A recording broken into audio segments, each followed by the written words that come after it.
Bonjour les enfants, j'aimerais vous raconter l'histoire si les bougies pouvaient parler. Les bougies ont envie de nous dire quelque chose, de nous raconter une histoire.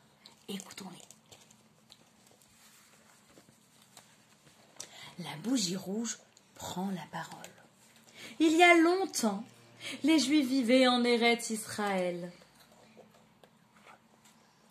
Ils étaient en paix, ils pouvaient faire les mitzvot, les belles mitzvot que Dieu leur a demandées, comme étudier la Torah, comme allumer les bougies, ou bien mettre la tzedaka. Et ils pouvaient aller au Beth Amikdash, dans la maison d'Hachem, à chaque fois. La bougie violet continue. Mais voilà qu'un méchant roi grec est arrivé et a tout changé. Il a envoyé ses soldats grecs et a interdit aux Juifs de faire la Torah, le Shabbat, la Kashrut, la Brit Mila. Les Juifs ne pouvaient plus se comporter comme des Juifs et faire les mitzvot. Vos écoles et vos synagogues seront fermées. Et nous allons mettre des idoles au centre de la ville. Tout le monde devra se prosterner. Le temple est à nous. Les Juifs, vous n'avez plus le droit de rentrer dans la maison d'Hachem. Et vous partez tous les Kohanim, même si vous l'aimez beaucoup. La bougie blanche continue à nous raconter. Mais il y avait des hommes très courageux qui ont dit « Oh non ! On sera les Maccabim. On va se cacher pour se battre contre ces méchants Grecs. Parce que nous, on veut continuer à faire la Torah et les mitzvot. On refuse de se prosterner devant les idoles. On sait qu'il y a seulement un Dieu qui est Hachem. » Leur chef était Yehuda HaMaccabi. C'était écrit sur son bouclier. Les enfants se cachaient dans les caves pour étudier la Torah. Et si les Grecs arrivaient, alors ils jouaient à la toupie et cachaient vite la Torah.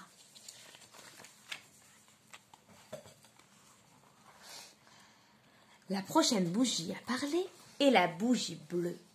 Les Maccabim se sont demandé comment ils allaient faire, parce que les Grecs étaient si nombreux et eux étaient si peu. C'est vrai que leur armée est forte. Mais Hachem va se battre pour nous, pensaient les Juifs, les Maccabim, face à la grande armée des Grecs. La bougie verte nous raconte joyeusement. Les Maccabim se sont battus de tout leur cœur pour Hachem. Ils savaient qu'avec Hachem, ils allaient réussir. Et les Grecs se sont enfuis. Oh, les Juifs sont trop forts! La belle bougie jaune nous raconte. Les Maccabines sont rentrés dans le Beth Amikdash, ont tout nettoyé et tout réparé, aussi vite que possible. Et ils ont préparé la menorah pour la rallumer. Mais on ne trouvait pas de fiole d'huile d'olive.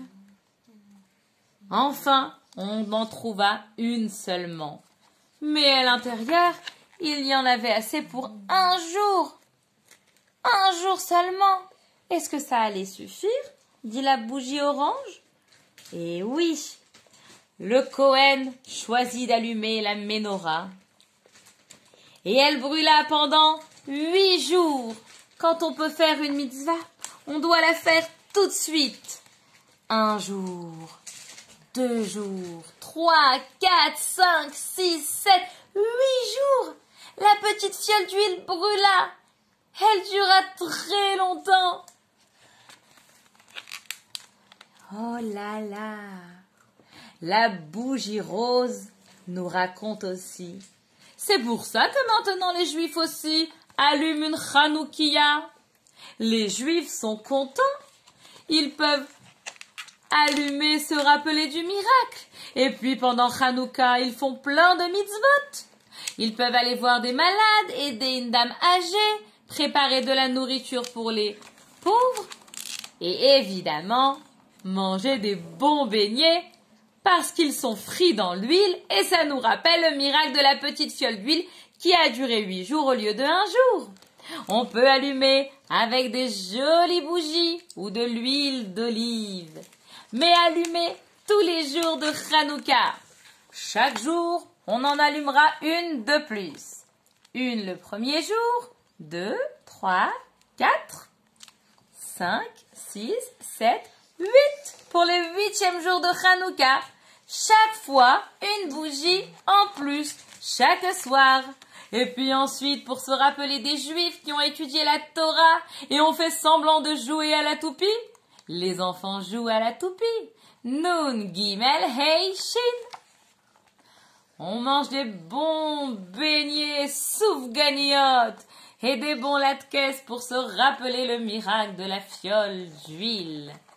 Et les enfants, évidemment, on reçoit des cadeaux et de l'argent, des pièces en chocolat ou de la vraie argent pour apprendre à donner la tzedaka. Joyeux Hanouka. Alors, c'est du pouce.